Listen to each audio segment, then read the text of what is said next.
Welcome back.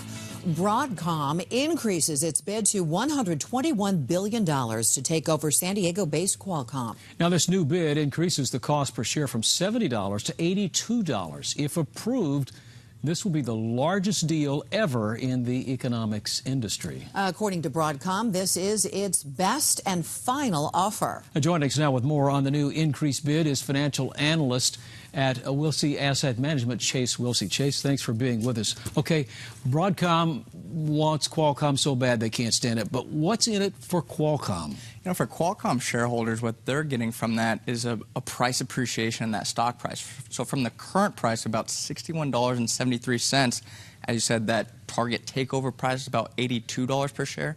That's about a gain of about 33% from today's price. So as a shareholder, you might say, ooh, that sounds pretty enticing.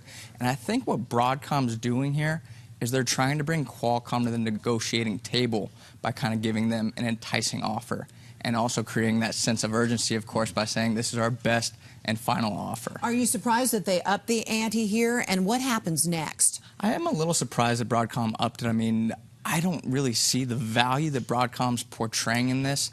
Qualcomm really thinks they have a valuable product. They're really valuing their 5G service products very, very high. They believe that in 2019, they'll be able to make earnings per share of about $6.75 to $7.50. But when I look at analyst estimates, that's the average of all analysts, they produce a GAAP EPS of about $3. So I think Qualcomm's really overvaluing, kind of saying we have a lot of the things, if they go right, that's how much money they can make. What I think happens next, I think maybe Qualcomm puts a little bit of effort forward to see, yeah, we'll give it a chance, but I don't think they're going to take it, because given that estimated earnings per share, that's about a 10 times multiple. Deals preceding that level before in this industry is about 20 times. So Qualcomm's kind of valuing this, saying, well, we think we're about twice as valuable as your initial offer. So based on that, what you said a minute ago, that this bid, the increased bid, is an effort to bring Qualcomm to the table. Is there a chance that Broadcomm could even go higher once they get to the table in the negotiating room?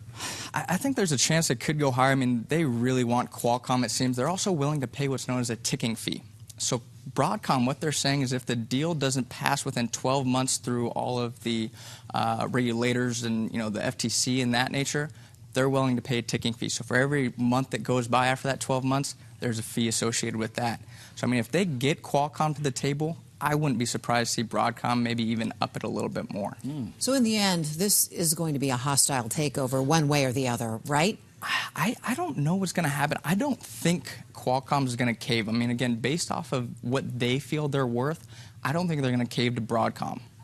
And also, what's happening right now is Broadcomm is listing proxy voting. So they have their proxies out there versus Qualcomm. So if you're a shareholder in Qualcomm and you don't want to give up to Broadcomm, watch out for the blue proxy voting sheets, because those are the board members that Broadcomm wants on the board. So if Qualcomm doesn't cave to Broadcomm, what other options are there for Broadcomm in trying to get a deal worked? I mean, do we then see that, as Sandra said, hostile effort?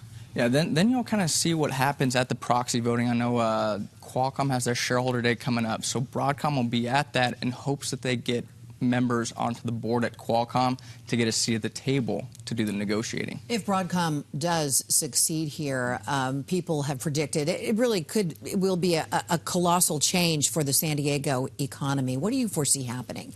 You know, that is kind of one thing that Broadcomm's talked about, is the estimated synergies that comes with the deal. That unfortunately involves workforce. And I mean, that's one thing I love about Qualcomm. It's a San Diego company. You always see the big buildings, you know, driving down the 805.